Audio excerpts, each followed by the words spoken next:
Hello, welcome to Matters of DeCorum. I'm Scott Corum. This is what matters to me. It will come as a surprise to no one who has been following me for any length of time that I'm a huge foodie. I was a foodie before foodie was a word. My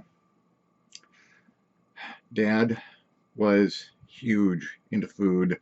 My parents gave me a lot of really wonderful opportunities to try different foods and different foods from different ethnicities and different geographical locations.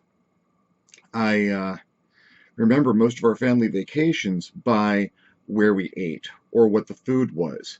When we moved from California to St. Louis in 1976, I remember very well my dad almost driving us off the damn highway because he saw some billboards for places that served biscuits and gravy. Because in 76, you couldn't get biscuits and gravy in Los Angeles. You just couldn't. But further east you went, the more often it occurred, and the better they made them. They might make biscuits and gravy better than they do in St. Louis someplace, but I haven't found it yet.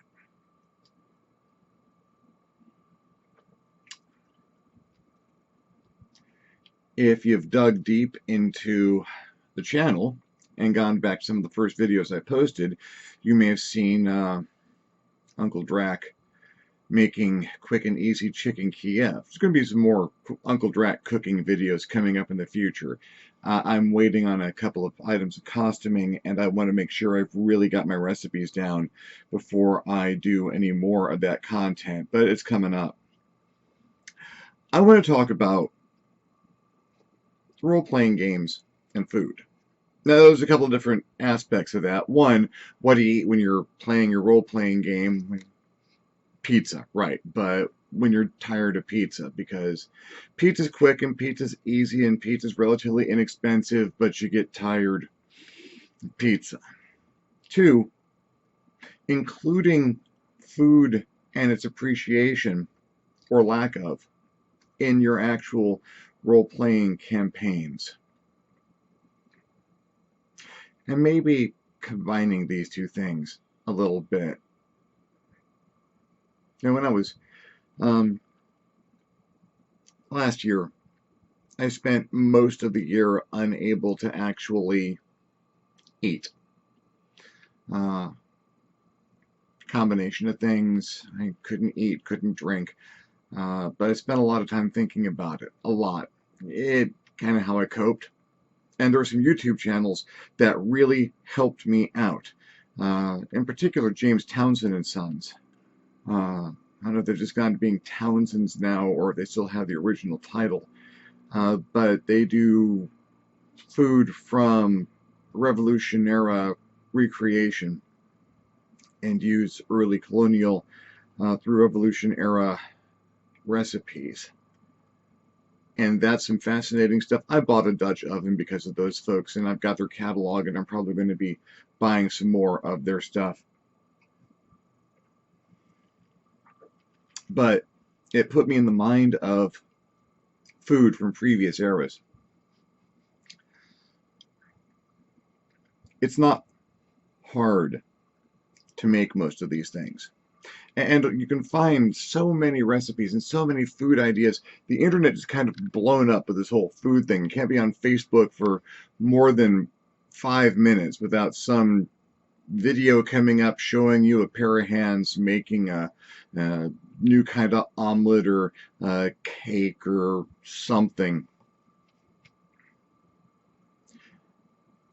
If you're looking for something different to do for food for your group, I might recommend trying to make something. It doesn't have to be something big and huge and expensive. Nachos. It's a good start. Maybe you have a barbecue. Ask people to throw stuff in. Someone brings beer, someone brings rib. Someone who understands meat does a dry rub or makes a barbecue sauce. You throw it on a grill. Food's important.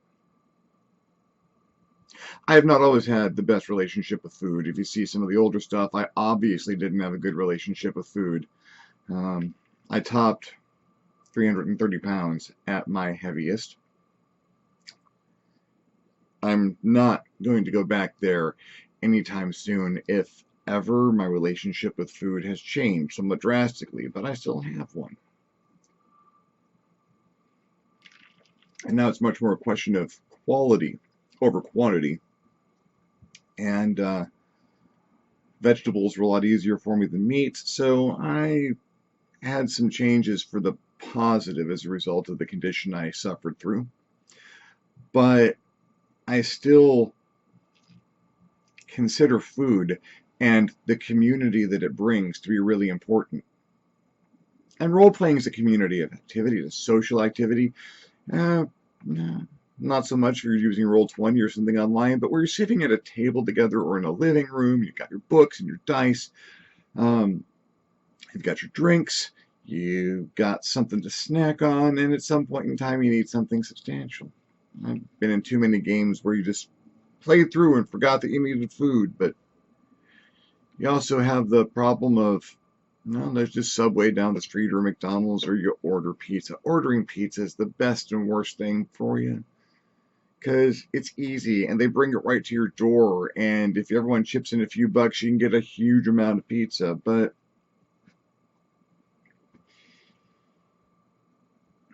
I'm rambling a little bit. I've had an awful lot of caffeine today. Let's talk about the role of the game master and what food has to do with your campaign. The game master is every sense and every experience that the players will have in that campaign world. The game master conveys everything that they see or that they hear, that they touch, that they smell, and that they taste. And you can miss conveying some of these things. It's not going to be catastrophic. People are mostly interested in what they can see and what they can hear. I mean, those are the big ones. Obviously, what they can touch or what they can hit with a stick or whatnot. Can I shoot it? How heavy is my gun? But if you want to immerse people in your game world, if you want to get people involved, if you want them to walk around and kick the tires and really own that real estate, you want to engage all of their character senses. You go through a doorway and smell the stench of decay. That's a fairly common one. You convey a sense of danger or dread with unpleasant smells. That happens. How often have you described a meal? There's this thing I do with my partner Vic. We have a session or two a week where we just engage in pure role playing. But practice, it's like sparring a kung fu. He'll run for a while, I'll run for a while.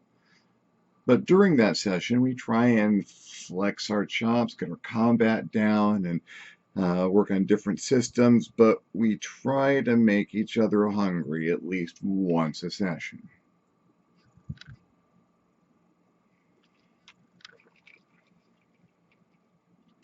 Food is primal. Food is elementary. We all need food. We all need food of one type or another. So we all know food. We have a sensory channel that is food. Describe a meal. A little study helps if you're playing Dungeons and Dragons or something else from a historical perspective or fantasy perspective. You want to see what kind of foods were available, what could be made. Sure, you've always had eggs and there's always been something like bacon or pork belly, but what are the breads like? What kind of meal gets assembled around that stuff? What do you drink? If you're playing Call of Cthulhu or something in the 1920s, what do they drink? What was a typical meal there? You didn't just go to McDonald's because they weren't around yet. What did you do? You just needed to grab something off the street. Hot dog vendors have been around nigh forever, as long as there's been a New York with automobiles in it. More modern day stuff, your your top secrets or a modern day Call of Cthulhu game or stuff like that. Yeah, we know what food is, but where are you eating? What kind of quality? What kind of food experience have the players' characters gone out for? And as for anything in the future, how many role-playing games describe the typical meal? You know, you've got your dystopian, here's your pills and food paste. But where does it go from there? What can you make with your imagination and this high-tech future laid out in front of you? Food is so important to us in the real world that you can define an area or a situation in a role-playing game by what the player characters find available to eat and drink. There are places in the Dungeons and Dragons game that I am running on alternate Saturdays that the player characters literally, as they went and they had a good meal there and the stuff was pretty tasty and they enjoyed it. When those places came under threat because, well, bad guys got there and were trying to shake the place down, oh my God, story time. So there was a roadside inn. They'd been referred to this roadside inn. You had to do some traveling. Oh, stop at that last inn before the city. It's a pretty good one. And they get to this nicely built roadside inn building. There's a little community growing around it, a tent city that is trying to become maybe a village or something. They've got some decent farmland, some orchards, and a good amount of animals around. So they're fairly self-sufficient. They go in and the food is just amazing. They make their own brand of scotch that is made entirely, the alcohol content isn't just fermented vegetable matter and mash. It's all cherries. They take the cherries left over from certain processes that they do and make a mash out of that, and then they ferment that and age it in cherry wood barrels that have been smoked, so you get that peatiness of a scotch, but that cherry undertone. And they cook some things with that, and they've got the cherry preserves, but at the same time they also have a good amount of pigs that are well fed and beef from up north where it was really, really healthy. And the guy knew how to cook. And you had a good stew available most of the time, and make a proper breakfast if you get there in the morning. And even late tonight, they will deep fry some of the ears and tails from the pigs and have a bit of the stew cold, just with just the right amount of gelatin in it so it stays nice and toothsome. When someone fled the city that they were trying to save and made it to that inn and was shaking down the staff to try and get some protection for a little while till they could move on, the bad guys, the player characters hit that place like goddamn SEAL Team 6. They stood around and planned their approach and went in 3 different ways and pulled out all the stops and invisibility and contracting with elementals to be able to go down the fireplace while it was active, to jump out of the flames of the bad guys. It was, those player characters have done some serious damage and gotten into some severe combats. This wasn't even a combat. Those were some competent people that were holding that inn hostage, and the player characters stomped them because they appreciated the hospitality and the food in that inn. You engage a player character's stomach. You've engaged their heart.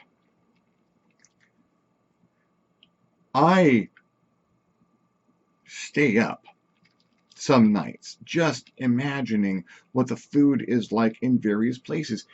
I've come up with the concept of there being special algorithms in Star Trek when you get to the next generation era and those really advanced replicators, that you don't want this cherry pie that you make out of the replicator to be the exact same slice of cherry pie every time you come out. You've got to have some kind of randomization. Maybe a little bit more cornstarch was used, maybe a little bit less sugar, maybe a touch of salt or a different kind of salt, and so that every slice of pie that comes out just different enough. Because if we ate exactly the same slice of pie day after day, we get tired of pie really fast. And something that we really liked would become something that we got tired of, pedestrian. Maybe in the future they'd get used to eating food that was incredibly similar, but how hard would it be to introduce an element into the replicators that would make the food just different enough? A food science where you understand the range of which that food is still acceptable and palatable and tasty, that was still different from the one that you had before. How many different variations could you have if you were just using a randomization algorithm to slide the scale on an ingredient or two right or left to make everything still right, still good, but not exactly the same? I may be obsessed. I may be obsessed, but when your player characters go to a seaside town and they find a little place that makes something special, they get soft-shelled crabs and cook them in such a way that not only are they properly boiled and still tender and toothsome, but they have this thin crust of salt over the entire thing, so they're perfectly seasoned, just a little crispy and crunchy. When the player characters are telling people in other towns about that town, about hey, there's this one place where you get these crispy salt crabs. Oh my God, those are so good. When your PCs are talking about food like you and your friends talk about food, you got that 5, 10, half an hour socialization at the beginning and end of a session, maybe a little bit in the middle if you take a break, where you talk about lots of things and food can come up. Oh man, I had this really great hamburger. Man, there was this pizza that I had the other week. Oh, could we order from this place? Because they've got really good stuff. I had a great beer the other day. It's a little hoppy, but had a really great flavor. Oh man, this lager. That's life. That's how people live. That's our relationship with food day by day. When your player characters have that same reaction, your players are engaged. They're engaged in a gut level. It's visceral. It's their insides that are as involved with the game as anything else. That's immersion. You're not just wandering from dungeon to dungeon, killing monsters and gathering treasure. You can still do plenty of that, but you stop at the inn in the meantime. Or you talk about, no, those are iron rations. They're a little tough. You got to soak them in some water. And if you have any jerky, you can throw that in, boil it up. That's not bad. It's not great, but it's salty and it's filling, kind of floury, but it's what you're used to on the road. Oh, and your player characters will throw down with that. It's like, I'm gonna roll to go hunting and see if I can catch like a couple of rabbits or something, so we can throw them. Well, that's a crit. You get a deer. You manage to drop an elk with your bow while you're out hunting. Oh man, that's way too. We can smoke some of that and take it with us. Awesome. You want to reward that kind of initiative, and you want to play it up. There are 1,000 videos on YouTube about catching and preserving meat or dressing an animal, smoking fish and small game. Watch a few of those. Go do a little research. Take a little time out. Yeah, you got to draw a dungeon. Yeah, you got to roll up some NPCs and plan out your monsters. And while you're getting the pictures of what the PCs are likely to see, if that's what you're into, take a few minutes. Go to YouTube. Type up Renaissance cooking or medieval cooking, or hunting or dressing game, some survival videos, and see what your player characters are going to be involving themselves in, because you'll find that if you give a good set of players the opportunity to flesh that part of their experience out, you will be rewarded. Can we find some edible berries? How about some wild onions? That'd be awesome. Make a stew. If you really want to get into it, maybe you can find a few recipes online for like a Viking pub bread. It's not hard to make. You ever make bread? You ever cook? Get in the kitchen? Do it. Just a little bit. Get in the kitchen, watch some videos, find a recipe. Ask online if you have any questions about what this or that is. If you describe to your player characters that you stop at an inn, and yeah, the drinks are kind of expensive here. You're going to be dropping a silver to get 4 or 5 beers for the night. But if you do that, they'll just bring a loaf of pub bread out to the table and a knife for you folks to cut it up and pass it around. Now, if you describe that while you got a pub bread finishing up in the oven in the next room, and they can smell that, they're involved. And when you bring out an iron skillet with a loaf of brown bread in it, maybe with a little meat and cheese mixed in, and set it down in the middle of that table, that is a game. One, they will never forget that game. That will be a story they will tell for as long as they have the gift of language. They are invested in that game, in that session, in that adventure, in that campaign. They are there. Their characters are involved. They are interested. You've got them. You get someone by the stomach, you've got them by the heart. You got them by the heart. You got their involvement. If you can describe a loaf of pub bread cooking, or what it's like when it comes out, the toothsome tears properly, take a bite of it. It's got that rye flavor to it, but every so often there's a little chunk of melted cheese or a bit of meat between the teeth. It's salty, delicious, both hot and soft with a proper crust so it gives just right. Fills you up, makes you thirsty. That's why they're charging so much for the drinks, but it's worth it. You can make someone hungry. You have engaged them. You buy an adventure, you buy a role-playing game, you read the stuff out of there, they'll tell you what stuff looks like, what to describe to your players at the table about how something appears. You get dialogue and things. A shot rings out in the alley, or you hear tires squealing away, or there's a scream of the chickens and goats out in the yard. Something's approaching. Yet, sensory channels. But you walk into the house. It smells like smoke. There's another smell there. Berries and sugar and, oh yeah, a nice brown crust. There's a pie resting on the windowsill. They haven't been gone for long. They wouldn't have left the pie to cool and just fled the house if they had a choice. Nah, something bad happened here. And oh look, there's a berry pie sitting right there.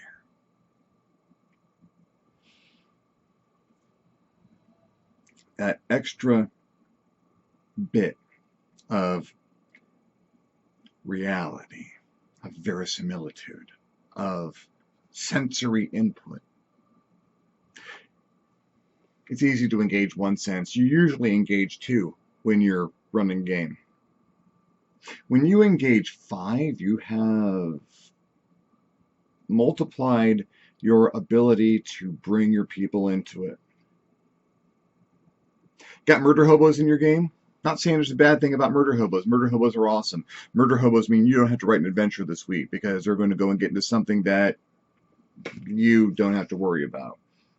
It's rolling combat. That's fine. I'm going to go kill a town guard because fine.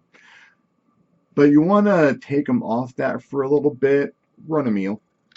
You walk into a pub. Man, I'm going to start busting stuff up.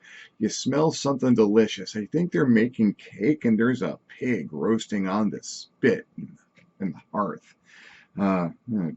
Drippings of the grease from the cooking meat, making smoke every so often. They're catching some of it in some kind of a bread, you think, so it's all going to taste like the pork fat and the saltiness. And who are you here to beat up?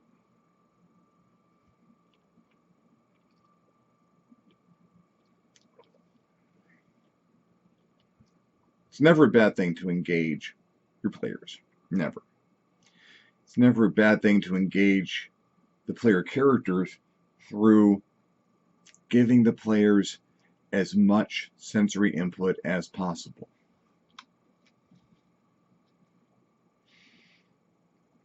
You need to remember to let folks talk, but at the same time, if you've got folks who they have their action, they're ready to go, and you're trying to describe something, and they want to attack that thing that you described first, and there's 9 more things in there that they need to worry about. You need to slow them down a little bit. Throw food.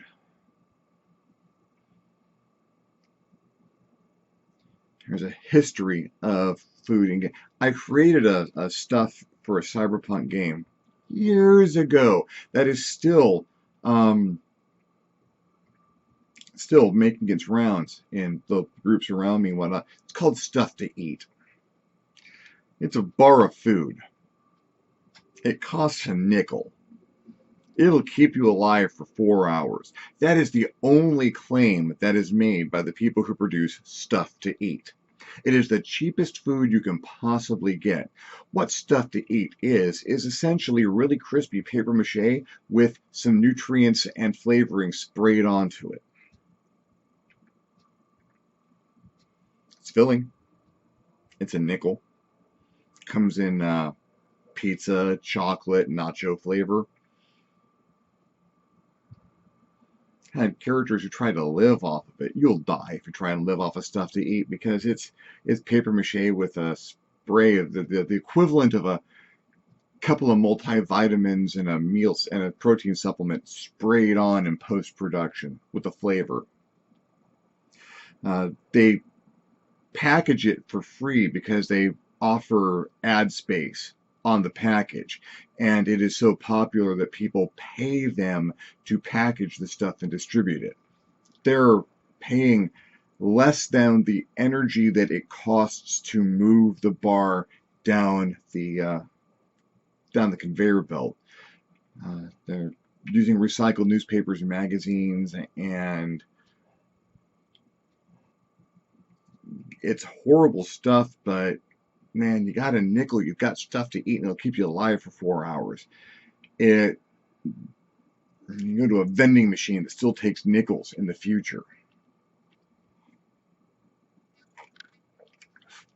And of course, if you have stuff to eat, you also need stuff to drink.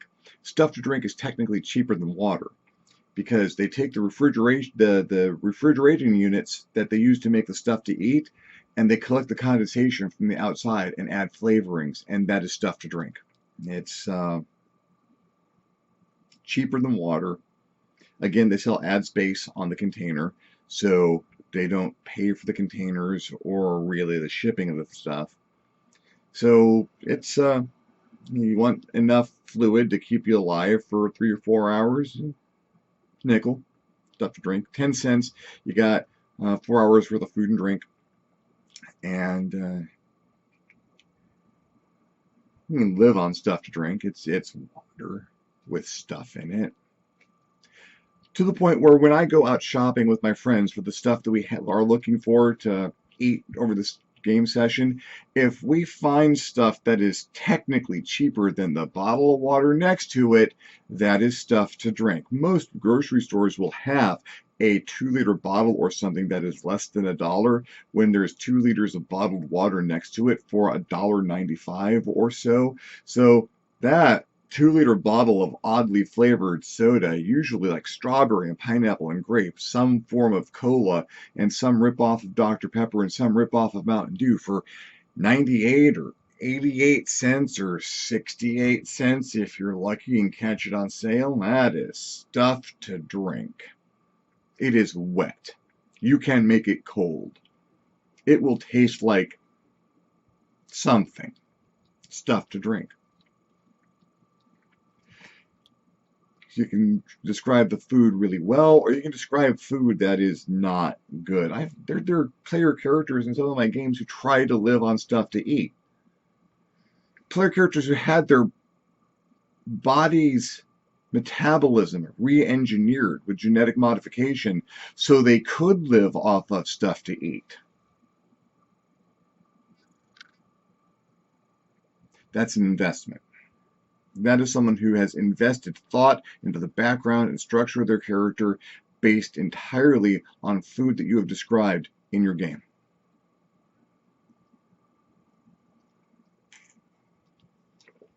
Uncle Drag is going to have some cooking episodes. It's not going to be too much longer, I think. I have a kitchen lined up. The same one that I used for the original Uncle Drac Chicken Kiev episode. And the Uncle Drac costume is shaping up nicely. I'm waiting on a couple of pieces. But I'll probably be doing some recipes of things that you can do fairly simply for a game session. And I encourage you to give it a try.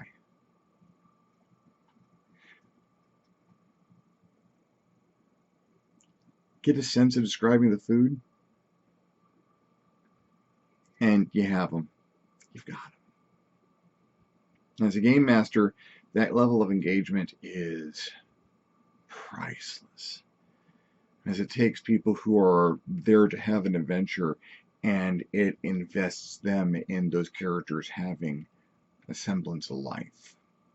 And it doesn't get any better than that. Well, thank you for following this particular nutritional ramble. Me talking about some more. I'm hoping to have some of the players involved in the Barrington stories join me for one of these fairly soon, so that you get a little bit more of the color and play-by-play of what it means to have Barrington around. He's going to be appearing in another game I'm running fairly soon, I think, and that's going to be a thing. So there's going to be plenty of Barrington stories coming up. And I'm going to address some stuff like villains that I've written that are favorite villains of mine and whatnot. I've got some good stuff coming up. I hope you're along for the ride. If you liked the video, give me a thumbs up. If you didn't like the video, go ahead and give me a thumbs down. Feedback is feedback.